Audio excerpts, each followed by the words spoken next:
Na Mtume sallallahu anasema walau ya'lamuna ma fihima la atawhuma walau habwa, lau watu wangelijua thawabu inayopatikana katika salati al-fajri na salati al-isha, watu wangelienda msikitini japo kwa kutambaa. Mtu angetambaa mpaka msikitini. Lakini leo mtu anafadhilisha usingizi kuliko salati al-fajri, anafadhilisha kuangalia TV, anafadhilisha kucheza na simu mpaka saa 6 saa 7 za usiku, wala hajali kwamba hii itamkosesha salati al-fajri yake. Hajali, yeye anaendelea tu. Mule muadhin anaadhini as-salatu khairun minan nawm, swala ni bora kuliko usingizi. Ndugu yangu, wewe leo ndio unafunika barangeti, sasa unamwambia Mungu kwamba hapana, usingizi ndio bora kuliko swala. Sasa tupate kujua ndugu yangu, hii ni ya kwanza. Salati al-fajr fadhila yake ni hiyo, sunna ya kablia. Sasa katika zile raka 12 ambazo tumestaja kule nyuma, kuna raka 4 kabla dhuhuri na raka 2 baada dhuhuri. Lakini katika hadithi nyingine ambayo ameipokea Imamu Tirmidhi, na hii hadithi ameisahihisha al-Albani katika Jami' al-Saghir wa Ziyada, Mtume sallallahu anasema man yuhafidh ala 4 rak'atin qabla adh-dhuhr wa 4 ba'da adh-dhuhr ab'adahu Allahu minan nar. Mtu yoyote atakayehifadhi raka 4 kabla salati dhuhuri na raka 4 baada salati dhuhuri, Mwenyezi Mungu atamuepusha na moto wa Jahannam. Nani ambaye atakuepusha na moto wa Jahannam hapa ndugu yetu? Sisi vita vyetu vikubwa, Mwenyezi Mungu atuweke mbali na moto wa Jahannam. Sasa Mtume anasema ikiwa utahifadhi raka 4 kabla dhuhuri na raka 4 baada dhuhuri, Mungu atakuepusha na moto wa Jahannam. Sasa hapa tunapata riwaya mbili ndugu zangu. Katika zile riwaya 12, zile swala 12, kuna raka 4 kabla dhuhuri na raka 2 baada dhuhuri. Na hii riwaya nyingine katika Sunan Tirmidhi, Mtume anasema atakayehifadhi raka 4 kabla na raka 4 baada. Sasa hizi hadithi mbili zinagongana au vipi? Wanazuoni wanazikusanya hizi hadithi mbili ambazo zote ni sahihi. Wanasema ikiwa wewe ni ada yako kila siku unaswali raka 4 kabla dhuhur na raka 2 baada dhuhur, badili yake swali raka 4 kabla na raka 4 baada, utakuwa umepiga ndege wawili kwa jiwe moja.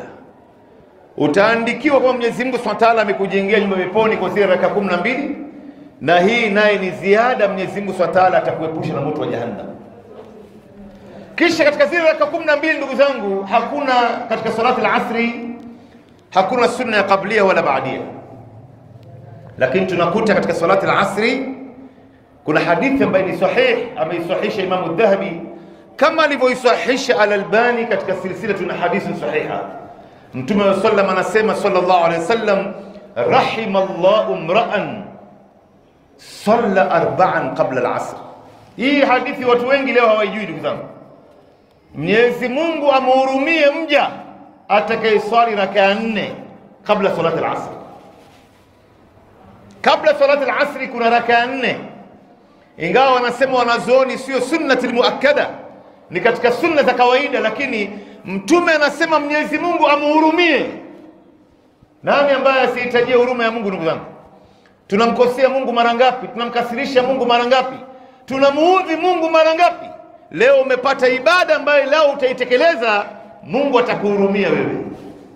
Rahimallahu imra'an salla 4 qabla al-'asr. Unaswali raka 2 unatoa salam, unaswali raka 2 unatoa salam. Baada al-'asri hakuna swala yote. Tunakuja magharibi. Magharibi katika zile raka 12 tumepata kwamba kuna raka 2 baada al-maghrib katika zile raka 12. Lakini kuna hadithi ambayo vile vile ni sahihi, ameipokea Imam Abu Daud, na hii hadithi ameisahihisha Imam an-Nawawi kama alivyoisahihisha Imam al-Dhahabi. Mtume sallallahu anasema sallu qabla al-maghrib rak'atayn, sallu qabla al-maghrib rak'atayn, sallu qabla al-maghrib rak'atayn. Mtume anasema swalini kabla ya magharibi raka 2, swalini kabla ya magharibi raka 2, na swalini kabla ya magharibi raka 2. Mtume amerudia mara 3, kisha Mtume akanyamaza kidogo akasema liman shaa, kwa anayetaka. Kwa anayetaka maana yake ikabakia kwamba hii sunna ya kablia ya maghrib ikabakia kwamba ni sunna. Wanasema wanazuoni, lao Mwenyezi Mungu asingesema kwa anayetaka, hii sunna ya kablia ya magharibi ingekuwa ni fardhu ain, ingekuwa ni wajibu, kwa sababu mtume alipotamka alitoa amri, na mtume anapotoa amri juu ya jambo, fuqaha wote wanakubaliana kwamba hilo jambo linakuwa ni wajibu. Lakini ndugu zangu, mtume sallallahu alaihi wasallam pamoja na kwamba hii ni sunna, amesema kwa anayetaka, amerudia mara 3 kuonesha uzito wa swala hii. Ndugu yangu, leo kuna misikiti nyingi leo hawaswali sunna ya kablia ya maghrib. Ikishaadhiniwa tu muadhin hapo hapo anaanza kukimu, Allahu akbar, Allahu akbar, la ilaha illa Allah, watu wako mbioni tu, na hii sunna inatupita hapa. Mtume sallallahu alaihi wasallam amerudia mara 3. Nabii Aisha radhiallahu anha anasema hakuna swala ambayo Mtume sallallahu alaihi wasallam alikuwa anaangalia kwa macho ya karibu kama sunna ya kablia ya maghrib na sunna ya kablia ya salati al-fajr. Mtume alikuwa anaikaribia, wala hapotezi, anangoja tu wakati ikifika basi apate kuswali. Na ndio unaona Abdullah ibn Umar anasema mtume alipotaja hii hadithi, ikawa baadhi ya maswahaba wanachelewa kuja msikitini, basi unafikiria kwamba salati al-jamaa imeshasimama, kumbe watu wanaswali sunna ya kablia ya salati al-maghrib, sunna ya kablia ya salati al-maghrib. Kwa hivyo kuna rakaa 2 kabla al-maghrib na rakaa 2 baada al-maghrib, ni ile katika zile rakaa 12 ambayo tulizitaja kule nyuma. Kisha kuna rakaa 2 baada salati al-isha. Sasa swali inakuja ndugu zangu, kuna swala ya faradhi 2, swala ya faradhi ya jamaa 2 hazina sunna za kablia. Kuna swala ya faradhi 2 haina sunna ya kablia. Kuna mtu anajua hapa ndugu zangu? Naamesha asri tumetaja ndugu yangu, tumetaja asri, kuna rakaa 4. Rahimallahu imra'an salla 4 qabla al-asr. Salati al-fajr iko na rakaa 2. Sawa? Mtume anasema sallam rak'ata qabla al-fajr khairun min ad-dunya wa ma fiha. Rakaa 2 kabla al-fajr ni bora kuliko dunia na vilivyomo ndani yake. Lakini kuna swala 2 za faradhi ndugu yangu haina sunna ya kablia. Ni swala gani? Na asr, tumetaja asr iko, salati al-asr iko. Na salati al-isha ya kwanza ni salati al-isha. Salati al-isha haina sunna ya kablia. Mfano wewe ulikuwa umekaa msikitini baina al-maghrib wal-isha, haukutoka nje ya msikiti, imma ulikuwa unasikiza darasa msikitini, au ulikuwa unasoma Qur'ani, au labda una adhkari zako unaleta, mpaka ikaadhiniwa ishai ukangojea salati al-isha, usisimame kuswali pale, hakuna sunna ya kablia. Lakini mfano wewe umetoka msikitini baada al-maghrib, ukaenda zako shughuli zako kule, ukarudi wakati wa isha imeadhiniwa, bado haijakimiwa, usikae tu hapa msikitini, utaswali rakaa 2 tahiyatul masjid. Mtume sallallahu alayhi wasallam anasema kwamba idha dakhala ahadukum almasjid fala yajlis hatta yarka rak'atayn, atakapoingia mmoja wenu msikitini asikae tu hivi mpaka atakaposwali rakaa 2. Unajua hii msikiti ndugu yangu ni nyumba ya Mungu, na nyumba ya Mungu ina maamkuzi yake, ina heshima yake. Hauwezi kuingia tu hapo kwa kaa unapotaka wewe. Hapa si nyumbani kwako bwana. Hii sunna ya tahiyatul masjid, Muislamu anawajibika kuswali hata katika zile nyakati ambazo Muislamu amekatazwa kuswali, baada al-fajri, baada al-asri, mpaka jua inapotoka. Umeingia msikitini, unataka kukaa hapa msikitini baada al-asri, mfano labda unataka kusoma Qur'ani, au baada al-fajri, hauwezi kukaa tu. Hii nyumba ina heshima yake ndugu yangu. Na hii swala ya tahiyatul masjid Muislamu anawajibika kuswali hata khatibu akiwa juu ya mimbar siku ya Ijumaa. Wewe umeingia msikitini, umepata khatibu ameshaanza kutoa khutba, usikae tu hapa ndugu yangu, swali rakaa 2 haraka tahiyatul masjid kwanza. Ndio Mtume sallallahu alayhi wasallam kuna siku alikuwa anatoa khutba ya Ijumaa, akamuona mtu ameingia tu akakaa. Mtume akasimamisha khutba yake akamuuliza, je, umeswali rakaa 2 tahiyatul masjid? Akamwambia la.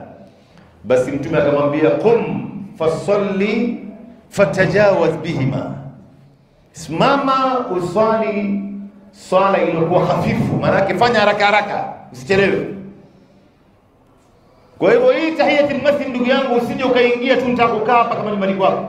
Kwa hivyo umetoka wewe magharibi, umerudi wakati wa isha, time haijakimiwa usikae tu hapo, itabidi uswali tahiyatul masjid raka mbili.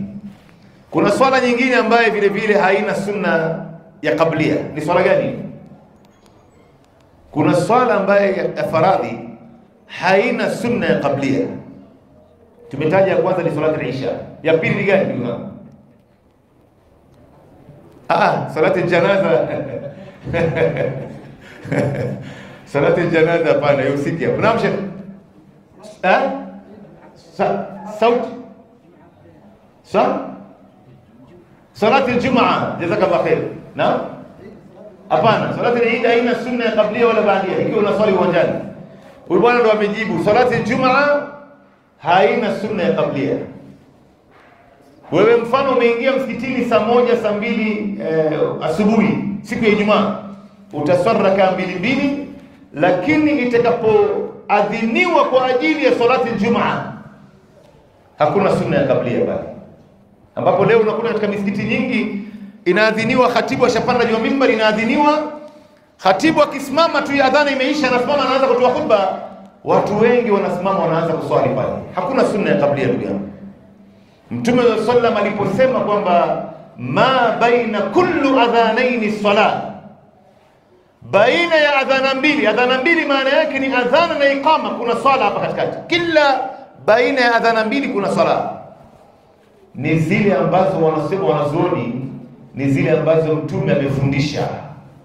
Si wewe uje na yako tu hapa, hakuna mtu ataruhusiwa. Wa khairul hadi Muhammadin sallallahu alaihi wasallam. Kwa hivyo wewe umekuja siku ya Ijumaa, umepata khatibu yuko juu ya mimbar, au umepata ndo swala imeshaingia, hakuna kuswali sunna ya qablia, bali utaswali raka mbili tahiyatul masjid, kisha utakaa ungojee khutba. Lakini baada al-jum'a, sasa hapa naye kuna mafunzo maalum. Baada al-jum'a, ikiwa utaamua kuswali sunna ya baadia ya Ijumaa hapa msikitini, utaswali raka 4.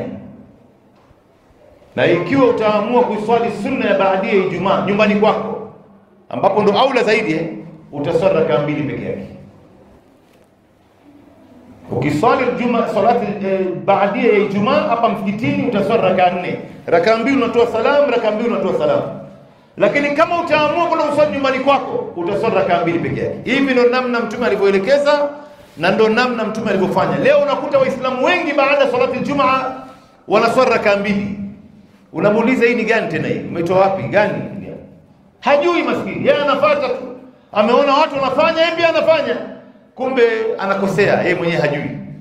Kwa hivyo baada ya salati al-Jum'a kuna raka 4 hapa msikitini. Ukiwa unaswali hapa msikitini raka 4, swali raka 2 utoe salamu, swali raka 2 utoe salamu. Ukiwa utaswali nyumbani kwako, sasa ndio utaswali raka 2 peke yake. Na hizi swala za sunna ndugu yangu, ikiwa unaweza kuziswali nyumbani, ni bora zaidi kuliko kuswali hapa msikitini. Kwa sababu mtume anasema sallallahu alaihi wasallam, la taj'alu buyutakum qubura, msiyafanye manyumba zenu ni sawa na makaburini. Makaburi ndio sehemu ambayo haifai kuswaliwa swala aina yote isipokuwa salati janaza. Makaburini, Kariakoo, Lang'ata, swala aina yote hairuhusiwi, ni haramu isipokuwa salati janaza. Ndio mtume aliwahi kumswalia yule mwanamke ambaye alikuwa kiosha msikiti. Alipofariki mtume hakuambiwa wala hakujua. Baada ya siku 3 ndio anaangalia, anamuona yule mwanamke yuko msikitini mwenye kuosha msikiti. Angalia fadhila ya mtu kusimamia mambo ya kuosha msikiti ndugu yangu. Unaona vijana wanafagia hapa, wanaosha, wanapangusa. Hii ni kazi kubwa sana mbele ya Mungu. Mtu anaosha nyumba ya Mungu hii ndugu yangu. Hii si nyumba ya mtu wala nyumba ya mfalme. Ni nyumba ya Rabbil Alamin. Huyu mtu atakuwa na daraja gani mbele ya Mungu? Basi mtume alipouliza yuko wapi yule jamaa, mbona siku hizi hatuoni akiosha msikiti? Akamwambia Rasulullah, alifariki yule mwanamke tukamzika usiku. Mtume akamwambia mbona mkuniambia? Wakamwambia tulikuwa na shughuli nyingi wallahi na tukasahau, tukaenda tukamzika. Basi mtume akamwambia nionyesheni mahali kaburi yake ipo. Mtume akaenda mpaka Baqi, akaenda akasimama kwenye kaburi yake akamswalia yule maiti, akamswalia kwenye kaburi. Na hiyo ndio swala ya jeneza peke yake. inaruhusiwa kuswaliwa sehemu ya makaburi. Ndio unaona sehemu ya makaburi ikiwa kuna msikiti kama unavyoona leo pale Kariakoo, Imamu Shafi'i anasema hapa kuna njia mbili. Ikiwa kaburi ndio ilikuja mwanzo, watu walianza kuzikana, alafu baadaye watu wakaja wakajenga msikiti katika maeneo ya makaburi, basi hiyo msikiti ivunjwe. Lakini ikiwa msikiti ndio ilijengwa hapo mwanzo, alafu baadaye watu wakaanza kuzikana hapo, basi haya makaburi yahamishwe, yapelekwe sehemu ya makaburi, na makaburi yabaki mahali pake, Kwa hivyo ukiwa unaweza kuswali nyumbani hizi swala za sunna, ndugu yangu, ni aula zaidi. Mfano wewe imeshaadhiniwa salati al-fajr, imeadhiniwa saa 11:15, wewe ukaona mimi nikiswali sunna ya qablia hapa nyumbani bado nitawahi salati al-fajr msikitini, swali nyumbani sunna raka 2 ya qablia ni bora. Na lau utakuja msikitini baada ya kuswali sunna ya qablia al-fajr ukapata time ya kukimiwa, bado utaswali tahiyatul masjid, wewe utakuwa umesalimika tayari. Na hivyo swala zingine vile vile za sunna, ikiwa unaweza kuswali nyumbani ni bora, kama alivyoulizwa Imam Ahmad bin Hanbali, kwa nini hatukuoni wewe ukiswali hizi sunna za qablia wala baadia hapa msikitini? Imam Ahmad bin Hanbali akajibu akasema, usalli fil manzil makhafatan 'anir riya, mimi naswali nyumbani hizi swala za sunna kwa kuhofia riya. Ar-riya, ndugu zangu, inma akhwafu ma akhafu alaykum ash-shirku al-asghar. Qalu wa ma ash-shirku al-asghar ya Rasulullah? Qala ar-riya. Mtume sallallahu anasema hakika jambo ambayo mimi naiogopea kwenu nyinyi ni shirki ndogo. Maswahaba wanamuuliza Mtume, shirki ndogo ni gani hii? Mtume anawaambia ni riya, mtu anafanya mambo kwa kujionyesha. Na wallahi wewe jiangalie wakati unaposwali mbele ya watu swala ya sunna na wakati unaposwali peke yako, tofauti ni kubwa sana. Unapokuwa mbele ya watu hapa unavuta rakaa, unashika kifua zaidi, rukuu unaenda zaidi, sijda unaenda sijda, unakaa unatulia. Lakini njoo ujiangalie wakati unaposwali peke yako, ndio unamkuta mtu kama njiwa. Ndugu zangu, hata njiwa ni afadhali tena, dakika 2 swala imeisha. Sasa ni bora uswali ukiwa mahali ambapo huonekani. Na Imam Ahmad bin Hanbali anasema, wallahi lau kama swala ya faradhi isingekuwa lazima kwa wanaume kuswali msikitini, mimi ningeswali nyumbani kwa kuhofia riya. Lakini hujakataza kuswali sunna za kablia na baadia msikitini ikiwa wewe uko na dharura, huwezi kwenda nyumbani ni mbali, au labda una makazi, utaswali pale msikitini. Lakini ni aula nafasi ya kuswali nyumbani, uswali nyumbani, tupate kuhuisha hizi sunna katika manyumba zetu. Ndugu zangu, tupate kuhuisha